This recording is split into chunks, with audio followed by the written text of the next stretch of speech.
आज जैसा कि आप जानते हैं रोज़ों का पहला दिन, इसे ऐश वेडनेसडे भी कहा जाता है, राख का बुध। 40 डेज के 40 दिन के जो रोज़े हैं वो आज से शुरू होते हैं। आज पहला रोज़ा है। रोज़ों के बारे में बड़े अभाम पाए जाते हैं, बड़ी मिसकॉन्सेप्शंस है कि रोज़ा क्या है, रोज़ा कैसे रखा जाए। मसीही रोज़े के बारे में, रोज़ा कैसे रखा जाए, रोज़ा क्यों रखा जाए, टाइमिंग्स क्या हों, तो ये बहुत ज़्यादा कन्फ्यूजन एक अभाम है। बहुत सी बातें हैं जो गर्दिश करती हैं कलीसिया में। तो आप क्या समझते हैं कि मसीही रोज़ा क्या है और इसको कैसे रखा जाए? जी, कोई बताना पसंद करे? हम सब पैदाइशी मसीही हैं और अब तक हम रोज़े रखते भी आ रहे हैं और सुनते भी आ रहे हैं, कलाम भी सुनते आ रहे हैं रोज़ों के बारे में। कोई बताना पसंद करेगा? थोड़ा सा जो भी जिसको जो मालूम, कोई मसला नहीं,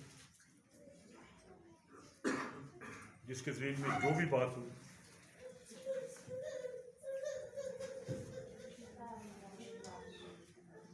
जी भाई रुमान, आप कुछ बताना पसंद करें? रोज़ा में खाकसार बनना सिखाता है कि हमें अपने आप को खाकसार बनना चाहिए। जी जी, और अपना सारा वक्त खुदावन पे गुजारना चाहिए। ठीक है। अपनी ज़ुबान और होठों का जिम्मा जो है वो खुदावन को देना चाहिए। हमारे मुंह से कोई ऐसी बात या कोई ऐसी जो है कि बात ना निकले कि जो खुदा को ना पसंद हो। सारा दिन हम रोज़े में जाते हैं, सिर्फ भूख और प्यास का ही रोज़ा नहीं बल्कि अपना दिल, अपनी जान, सब कुछ खुदा के हुजूर हमें लाने की ज़रूरत है। ज़बरदस्त, बहुत अच्छा। इसके अलावा टाइमिंग के बारे में? पुराने अहदनामे में तो शाम का दूसरी शाम तक, शाम से एक शाम से जी। दूसरी शाम। शाम गुड से शाम। गुड।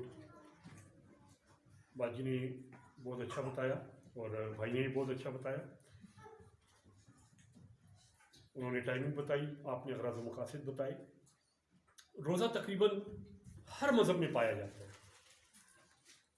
जो खुदा को नहीं मानते वो भी रोज़ा रखते हैं नफ्स कशी के लिए, किसी न किसी सूरत में अरवाह को काबू रखने के लिए या अपने आप को, बातन को मजबूत करने के लिए। जो खुदा को नहीं भी मानते वो भी फाका करते हैं, रोज़ा रखते हैं।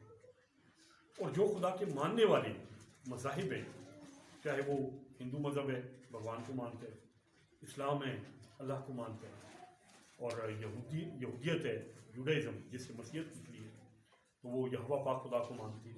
मसीही भी यहोवा पाक खुदा को मानती है।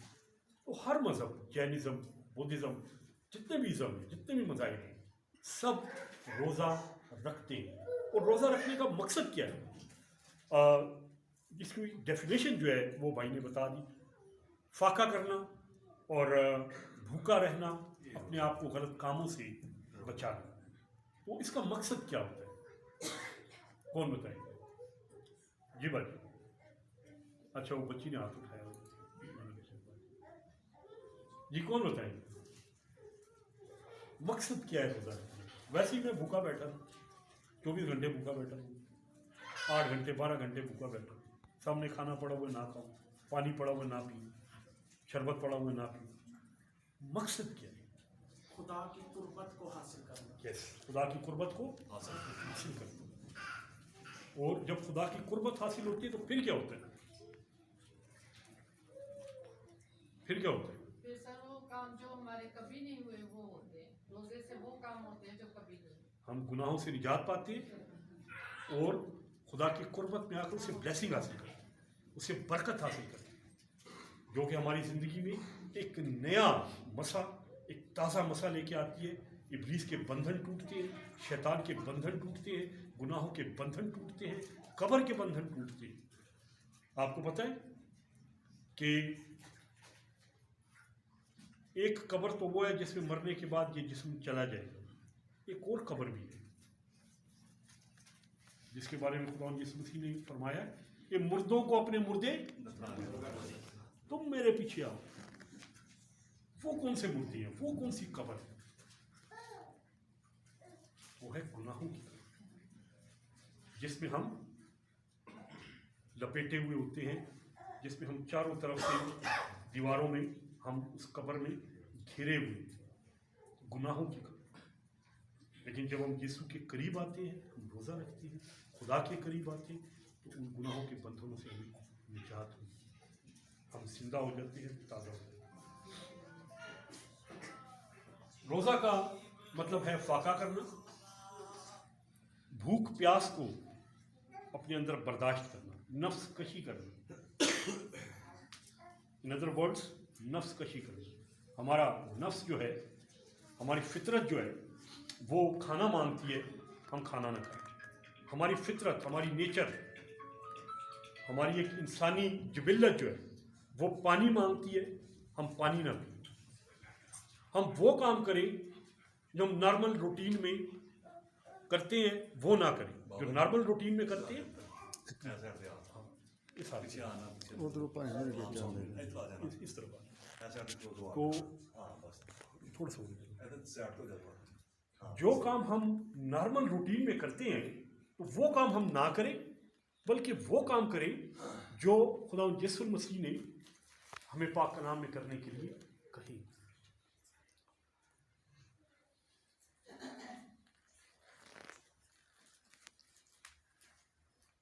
खुदा यीशु मसीह सबसे पहले तो यूहन्ना इस्तबागी ने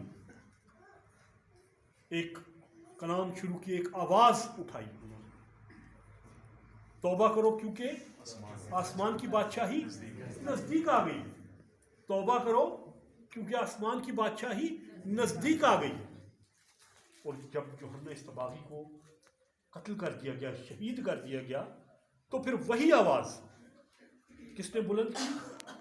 खुदा यीशु मसीह। तौबा करो क्योंकि आसमान की बादशाही नज़दीक आ गई है। वही झंडा जो यूहन्ना इस्तबागी ने उठाया था, वो झंडा फिर खुदा यीशु मसीह ने उठाया। वही अल्फाज फिर खुदा यीशु मसीह ने अदा करने शुरू किए। तौबा करो क्योंकि आसमान की बादशाही नज़दीक आ गई। तौबा की ज़रूरत क्यों पड़ी? क्योंकि इंसान गुनाहों में धंसा हुआ। इंसान के पास तौबा के सिवा कोई चारा नहीं।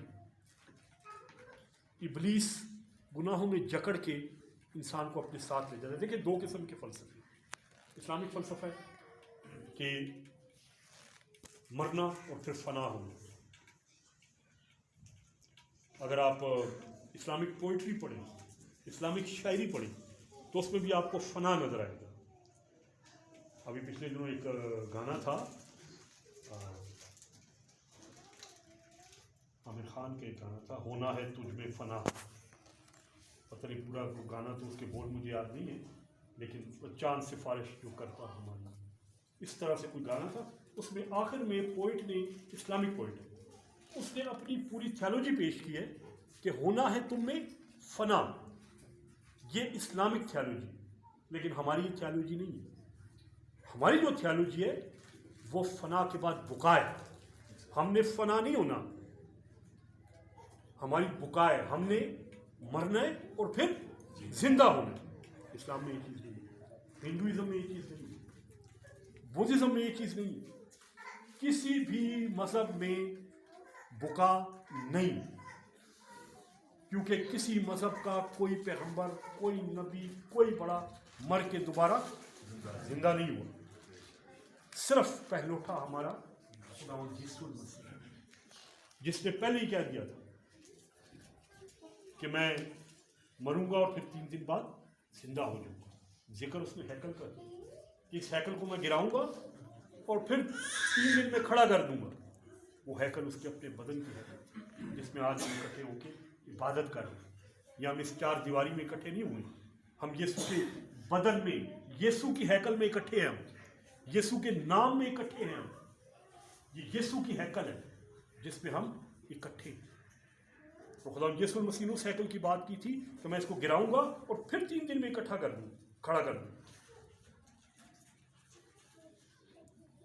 गुनाह से निजात के लिए तौबा ज़रूरी है और तौबा के लिए रोज़ा ज़रूरी है। हम खाते पीते भी रहें, इंजॉय करें, गुनाह करते रहें और साथ में कहते रहें मैं तौबा करूँ। तौबा का मतलब है पलट आना, वापस आ जाना, फिर आना, रिपेंट, तौबा। एक काम जो हम करते हैं उससे फिर जाना, उसको छोड़ देना, दोबारा उस काम को न करना। खुदावंद यीशु मसीह ने जब भी किसी को मौजूदा किया, किसी को निजात दी, किसी को अच्छा किया, किसी को चंगा किया, किसी को शफा दी, तो उन्होंने यही अल्फाज कहे, जा तुझे तेरी माँ ने अच्छा किया, आइंदा गुनाह ना कर। जिस गुनाह की वजह से तू पकड़ में था, बीमार था, फंसा हुआ था, मकरूज था, या जो भी था, आइंदा वो गुनाह मत कर। अब ये गुनाह तो मैंने माफ कर दिया, लेकिन आइंदा वो गुनाह मत कर, वरना फिर फंसेगा, और अब डबल फंसेगा। क्योंकि इब्लीस तो घात लगाए बैठा है। कलाम में लिखा है कि तौबा कर ले, वरना शैतान दरवाजे में दुबका बैठा है और तेरा मुश्ताक है, तेरा शौक रखता है कि तुझे खाए, तुझे पकड़े और फाड़ खाए। तेरा शौकीन है, तेरा गोश्त, तेरा खून उसको पसंद है और तुझे फाड़ खाएगा। लिहाजा तौबा, तौबा का मतलब है गुनाह से तौबा, और दोबारा उस गुनाह को, उस काम को ना करना। और तौबा के लिए रोज़ा बड़ा जरूरी है। जब हम गिरयाजारी करते हैं, रोज़ा रखें। रोज़ा जो पुराने अहदनामे में है, सर में खाक डाल के और टाट पहन के और ओढ़ के और बिछा के रोज़े का इज़हार किया जाता है। एक कपड़ा था जिसका नाम तुखस है, तुखस, जिसके अंदर कांटे लगे होते हैं। जैसे गुलाब के अंदर छोटे छोटे कांटे होते हैं, तो वो जब आप लगाते हैं, रेगमाल जैसे होता है, मोटा वाला रेगमाल। जब रेगमाल को आप अपनी खाल पे ऐसे लगाते हैं स्किन पे, तो वो रगड़ देता है, वो जख्म पैदा कर देता है। तो वो तुखस की लोग बनियान बनाते हैं। जैसे हमारे यहाँ अक्सर कमीज़ के नीचे बुजुर्ग लोग कुर्ती पहनती हैं, जिसमें जेबें वगैरह होती हैं, अपने पैसे पर्स वगैरह रखती है, रुमाल चीज़ें, कुर्ती। तो उस टाइप की वो जैकेट जैसी, कुर्ती जैसी होती थी, और कपड़ों के नीचे, टाट के नीचे वो तुखस पहनते थे, क्योंकि जब वो तुखस पहनते थे उनको तकलीफ़ होती थी, और वो तकलीफ़ उनको याद दिलाती रहती थी कि हम रोज़े में, हम इस वक्त नफ्स कशी की हालत में, हमने किसी आराम व आसाइश के नज़दीक नहीं जाना। वो तुखस जो है वो उसको रगड़ती रहती थी। हिलते थे तब भी तुखस वो यहाँ से काटती थी, यूँ होते थे तब भी तुखस तंग करती थी, सीधे होते तो यहाँ से तुखस तंग करता था। ज़ाहिर तो रेगमाल की तरह का एक कांटेदार कपड़ा था। तो जैसे जैसे इंसान हिलता था वैसे वैसे वो उसको रगड़ता था। तो इंसान जो है वो मुसलसल तकलीफ़ में रहता था। उसके बाद वो राख डालते थे सर में, टाट ओढ़ते थे, कपड़े अपने कीमती कपड़े उतार देते थे, टाट ओढ़ते थे, ज़मीन पे टाट बिछा के तो उस पर बैठते थे, इजहार करते थे कि हम रोज़ा की हालत में। टाइमिंग की जहाँ तक बात है, मसीही अक्सर ये अवहाम रहता है कि टाइमिंग क्या है।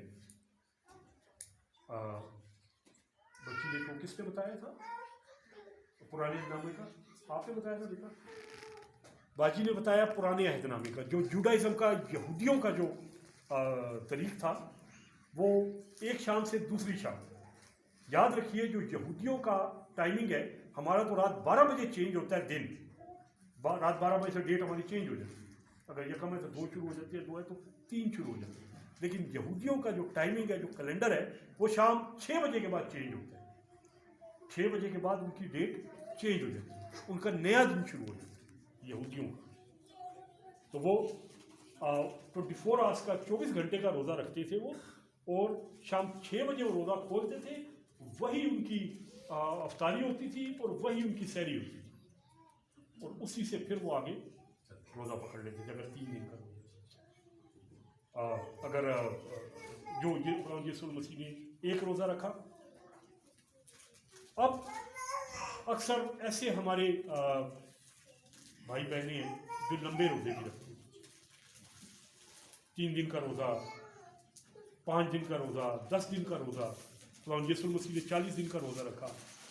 मुकद्दस मूसा ने, बुजुर्ग मूसा ने 40 दिन का रोज़ा रखा। एलिया नबी ने 40 दिन का रोज़ा रखा, और मलकास्तर ने 3 दिन का रोज़ा रखा। तो हम जो है वो 1 दिन का रोज़ा रखते हैं, मुस्लिम जो है 1 दिन का रोज़ा रखते हैं। लेकिन मुस्लिम्स में और हम में फ़र्क ये है कि वो सुबह सहरी एक, जब दिन और रात आपस में मिल रही हो, सुबह सहरी करते, जब पोप फुटने से पहले, पहली किरण से पहले वो रोज़ा रख लेते, और जिस वक्त अभी शाम झटपटा होता है तो रोज़ा खोल लेते हैं। जब पहली किरण ख़त्म होती है, ज़मीन से उठती है, तो रोज़ा खोलती है। लेकिन मसीही जो है उनके लिए एक ही रोज़ा है, 40 दिन का रोज़ा, जो खुदा यीशु मसीह ने रखा। लेकिन जिस्मानी हालत में होते हुए, कमज़ोर हालत में होते हुए, हम 40 दिन का रोज़ा नहीं रख सकते। लिहाजा हमारे लिए जो बुज़ुर्गों ने टाइम मुकर्रर किया है, वो यूँ मुकर्रर किया है कि आप शाम 6 बजे खाना खाएं, रोज़ा खोलें, फिर घंटा 2 जो है आप रिलैक्स करें। उसके बाद फिर वो जो आपका खाया हुआ है उसी से थोड़ा सा बाद में रख दें, थोड़ा सा खा के घंटे 2 बाद, और पानी पी के आप फिर रोज़ा रखें। आपका 24 घंटे का रोज़ा इस तरह से पूरा होगा। जो 3 दिन का रोज़ा रखते हैं वो बीच में थोड़ा सा जूस वगैरह, ताकि जो शुगर लेवल है ये बराबर, इंसान बेहोश ना हो, खाना ना खाए, लेकिन कोई जूस वगैरह इस तरह छोटी सी चीज़ वो ज़रूर ले लें, मीठी चीज़, ताकि शुगर लेवल जो है वो बरकरार रहे। हमारे साथ एक मिशनरी था, इंग्लैंड से आया, 10 दिन उसने हमारे साथ गुजारे, यहाँ पे खिदमत की उसने, मुख्तलिफ पेशावर में और दीगर जगहों पे मुख्तलिफ महलों में जाके, घरों में जाके कलाम सुनाया। उसके लिए हमने अरेंज की, जैसे अभी हम चर्च में ऐसे इबादत उसके लिए हमने अरेंज की, और वो 10 दिन मुसलसल गुजरे। 10 दिन हमारे साथ रहा और कंटिन्यूसली उसने 10 दिन का रोज़ा रखा। लेकिन 2 दिन बाद, 3 दिन बाद वो एक जूस का पैकेट, ये जैसे हम जूस लेके आते हैं, छोटा पैकेट, छोटा, ये जूस का एक पैकेट वो ज़रूर जो है यूज़ करता था, ताकि उसका शुगर लेवल जो है वो बरकरार रहे और वो चलता फिरता है। क्योंकि अगर शुगर लेवल लो हो जाए तो इंसान बेहोश हो जाता है, वो दिमाग को ऑक्सीजन जो है वो कम पहुँचनी शुरू होती है और इंसान बेहोश होता है।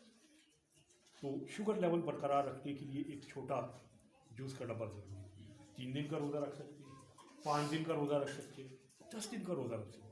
लेकिन अगर एक ही दिन का रखना है तो फिर कंटिन्यूसली शाम 6 से 8 या 9 बजे तक आप 6 बजे रोज़ा खोलें, और खाना खा के, पानी पी के 2 घंटे आप अपने आप को रिलैक्स करें। उसके बाद फिर खाना खाएं, पानी पिए, और उसी से फिर रोज़ा स्टार्ट करें। जब हम सेमिनरी में थे, हमारे जो टीचर्स थे, शायद पादरी जेरलमन साहब, प्रोफेसर जेरलमन साहब का नाम शायद सुना हो आपने से किसी ने। कराची सेमिनरी में उन्होंने 32 साल पढ़ाया है, और मुख्तलिफ ममालिक फिर चुके, यरूशलेम देख चुके, खुदा यीशु मसीह की तमाम मुक़द्दस मकामात देखे और पढ़े। वो इब्रानी और यूनानी के वो और लैटिन के बहुत बड़े आलम थे। पूरी बाइबल उन्होंने इब्रानी यूनानी में पढ़ी थी और हमें भी पढ़ाई थी। तो खुदा ने बड़ी उनको बरकत दी थी। 73 साल की उम्र में, 73 ईयर्स की उम्र में हमारे सामने हम उनके लिए सैली तैयार करते थे, खाना तैयार करते थे। उसी खाने को वो खा के 6 बजे वो रोज़ा खोलते थे, और उसी खाने से वो फिर से रोज़ा स्टार्ट कर देते थे। 40 दिन तक कंटिन्यूसली 73 साल की उम्र में वो रोज़ा रखते रहे। और खुदा उनका बड़ा करम था, ना उनको कोई ब्लड प्रेशर था, ना उनको कोई शुगर थी, ना उनको कोई और बीमारी थी। ऊंचे लंबे हमारे एल्डर साहब की तरह लंबा कद था उनका, और बेहतरीन सेहत थी। और 73 साल की उम्र में पढ़ाते थे, और 5-5 घंटे खड़े होकर वो क्लास को पढ़ाते थे। 5 घंटे कंटिन्यू, एक क्लास को फारिग किया, दूसरी को फारिग किया, तीसरी। 45 मिनट का लेक्चर होता था, और 5-5 घंटे 5-5 लेक्चर होते थे। खुदा ने इसको बरकत दी। अब तो खुदा में सो गए, तो उनको हमने देखा था कंटिन्यूसली 4 साल हम उनको देखते रहे कि वो उसी खाने से वो रोज़ा खोलते थे, और उसी खाने पे वो रोज़ा दोबारा रखते थे। वही पानी, वही खाना, और हम ही उनके लिए बनाते थे, और हम ही सर्व करते थे, और हम ही बर्तन खाते, और वो बरकत हम। तो अब तो खुदा में सो गए, हम याद करते हैं आज भी उनको।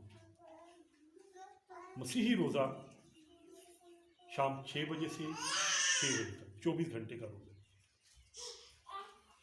और ये रोज़ा वो रोज़ा नहीं है कि जैसे हमने अभी पढ़ा कलाम में कि झगड़ा रगड़ा और एक दूसरे के खिलाफ साजिशें करना, बल्कि जैसे कि भाई ने बताया कि हमने अपने दिल को खाकसार करना, हमने अपने आप को झुकाना है। अगर किसी का कर्ज हमने देना है और 6 महीने से हमने रोका हुआ जो तो होंगे दे देंगे, तो रोज़ा ये है कि उसी वक्त जाए पैसे जाके उसके हाथ में, ये भाई आपने मेहरबानी की थी पैसे दे दीजिए। अगर किसी के साथ झगड़ा किया है जाके उसको गले से देखिए भाई गलती हो गई थी मुझसे, आपकी थी या मेरी थी, बहरहाल मैं इस वक्त रोज़ा की हालत में हूँ, मैं आपसे एक्सक्यूज़ कर लिया। तो ये रोज़ा है। अगर हम अपने गले में से कुछ निकालते हैं, हमें आदत है, तो हम जितने पैसे अपने अंदाजे के मुताबिक हम निकाल चुके हैं, चुपके से वापस जो है चंदे की थैली में गले में, तो खुदा उनकी हजूर खाकसारी करें और अपने आप को खुदा उनके हजूर चुकाएं। अगर हमने अपने दफ्तर के पैसों में से, जो हमें पेटी कैश मिलता है, अपने दफ्तर के पैसों में से कोई बेईमानी की है, किसी बेवाओं यतीमों के साथ हमने कोई बेईमानी की है, कोई उनका हक हमने मारा है, तो वो उनको वापस करें और खुदा की हजूर खाकसारी करें। ये असल रोज़ा है। रोज़ा ये नहीं है कि हम सिर्फ पेट को जो है पत्थर बांध लें और पानी ना पिए और बाकी हम सारे गलत काम जो है गुनाह जो है वो करते जाए। कोई गल नहीं है, खुदा के हजूर तुम्हें रोज़े की हालत है, तो मुझे ऐसा रोज़ा नहीं चाहिए।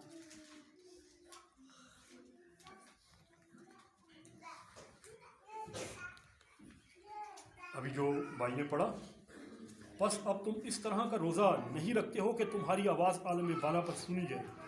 क्या ये वो रोज़ा है जो मुझको पसंद है?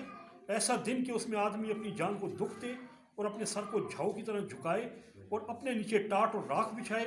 क्या तू इसको रोज़ा और ऐसा दिन कहेगा जो खुदाउन का मकबूल हो? क्या वो रोज़ा जो मैं चाहता हूँ ये नहीं कि जुल्म की जंजीरें तोड़े और जुए के बंधन खोले और मजलूमों को आज़ाद करे, बल्कि हर एक जुए को तोड़ डाले। क्या ये नहीं कि तू अपनी रोटी भूखों को खिलाए और मस्कीनों को जो आवारा हैं अपने घर में लाए, और जब किसी को नंगा देखे तो उसे पहनाए, और तू अपने हम जिन्स से रुपोशी न करे, तब तेरी रोशनी सुबह की मानी से फूट निकलेगी और तेरी सेहत की तरक्की जल्द जाहिर होगी, तेरी सदाकत तेरी हरावल होगी और खुदावंद का जलाल तेरा चंडावल होगा। अगर ऐसा रोज़ा है, अब मैंने 2 वक्त का खाना नहीं खाया, नाश्ता नहीं किया, दोपहर का खाना नहीं खाया, तो मैं क्या करूँगा? वो पैसे लेके मैं किसी गरीब को दे दूँ ताकि किसी और के घर में वो रोटी पहुँचे। खाना बना के वो खाना किसी ऐसे को दे दूँगा जो गरीब आदमी, जो शायद अच्छा खाना कभी उसको महीनों में एक बार नसीब होता है। अच्छा सा खाना बना के, चिकन बना के, मछली बना के, अच्छी चीज़ बना के उस गरीब आदमी को मिलवा कि ये आज का मेरा खाना था, मैंने रोज़ा रखे, लिहाजा ये तेरे बच्चों के लिए तेरे लिए। ऐसा नहीं है कि वो पैसे मैं जमा करता रहूँ और फिर जाके तो इस पर अच्छे से कपड़े खरीदूँ, अच्छी सी टाई ले लूँ, अच्छी पैंट शर्ट ले लूँ, वो भी ज़रूरी है, लेकिन वो उन पैसों में से ना लें। जो आपके रोज़े के पैसे बच रहे हैं वो उन पैसों में से ना लें, वो गरीबों, यतीमों, बेवाओं का और जो नादार लोग हैं, मुहताज लोग हैं, वो उनका हक है। हमने अपनी बरकत के रास्ते खुद बंद किए हैं। हमारा कसूर कि हम बच्चों को बचपन से तालीम दें, क्योंकि बड़े होके तो फिर वो डेफिनेटली जो उनको तालीम मिलेगी 24 घंटे जब यही सुनने को मिलेगा, काम भी इन्हीं में करना है, तो फिर बंदा आहिस्ता आहिस्ता असर लेता है, आहिस्ता आहिस्ता वो इफेक्ट्स बंदे पे आते हैं, उस रंग में रंग जाते हैं। आज हम ये आपस में अहद करें कि हम यहाँ पे संडे स्कूल भी शुरू करेंगे, हम यहाँ पे रफ़ाक़त ख़वातीन भी शुरू करेंगे, हम यहाँ पे बाइबल स्टडी भी शुरू करेंगे। हमारे पास नौजवान हैं, रोमान ट्रेंड है, भाई कमर पढ़ा सकते हैं, एल्डर साहब और दीगर वो कहाँ गया बैठा हुआ है भाई, वो इन्होंने भी ट्रेनिंग की है। तो आपकी इस ट्रेनिंग का क्या फ़ायदा कि अगर आपकी कलीसिया जो है खुदा के कलाम से महरूम है, ये सर्टिफिकेट लेके आपने बक्से में रख लेंगे, तो क्या फ़ायदा जब आपने बांटना नहीं। मैं बिशप साहब से बात करूँगा, बिशप आज़ाद साहब आए हुए थे कि आपके स्टूडेंट्स जो है कुछ नहीं कर रहे, आप इनको खिलाते हैं, पिलाते हैं, तालीम भी देते हैं, आने जाने के किराए भी देते हैं, कुछ नहीं करते। आए हुए थे अभी रिट्रीट में हमारे पास बिशप आजाद साहब तो बात हो रही थी रोज़ा की, गुनाह की। याद रखें ये गुनाह है जो हम अपने खुदा के हज़ूर भी कर रहे हैं, बच्चों के हज़ूर भी कर रहे हैं। यही बच्चे बड़े होके अगर किसी गलत काम में पड़ेंगे तो हम अपने आप को कसूरवार कहेंगे कि हम इनको तालीम नहीं दे सकते, हम नाकाम हो गए इनको एक अच्छा मसीही बनाने। खुदावंद आप सबको इस कलाम के वसीला से बरकत दे। बातें तो बहुत है करने की, रोज़ा के बारे में भी, गुनाह के बारे में भी, लेकिन तौबा का मतलब है रिपेंट करना, फिर जाना हर उस काम से जो खुदा को नापसंद है। और जब आप रोज़ा रख के दुआ करते हैं और खुदा के करीब आते हैं तो फिर आपके सारे काम होते हैं। रोज़ा रख के वो रोज़ा जो खुदा को पसंद है। जब आप खुदा के करीब आके दुआ करते हैं तो फिर बीमारी नहीं रहती, कर्ज नहीं रहता, नौकरी फ़ौरन खुद आके दरवाजे पे आके आपको दे देंगे। आपने कहीं अप्लाई किया होगा, आपको कॉल आ जाएगी, वो जो आपने 6 महीने पहले अप्लाई किया था, ये आपकी नौकरी हो गई है, आ जाए। इस तरह से अपना मुझे करें। लेकिन एक बार खुदा के हुजूर आप पूरे सच्चे दिल से रोज़ा रख के और गुनाहों से तौबा करके आएँ तो देखिए कि खुदा कैसे आपके लिए दरवाजे खोलता है। बरकतों के रास्ते हमने खुद बंद किए। नाम फैमिली प्रे करते हैं, रात को हम जो ख़ानदानी इबादत है वो नहीं करते, हम संडे स्कूल बच्चों को नहीं भेजते, हम बाइबल स्टडी में नहीं आते, हम कोशिश करके इजाज़त नहीं देते कि हमें इतवार को 1 घंटे की इजाज़त दे दें कि हम यहाँ पे इकट्ठे होकर दुआ करते। 4 बंदे इकट्ठे होकर चले जाए, कर्नल साहब क्यों नहीं जाते? मैंने बिशप साहब से बात की, वो कहते मैं कर लूँगा। लेकिन आपका भी फ़र्ज़ है कि सिर्फ एल्डर साहब या भाई कमर ही नहीं, सारे मिल के जाएँ, जिसका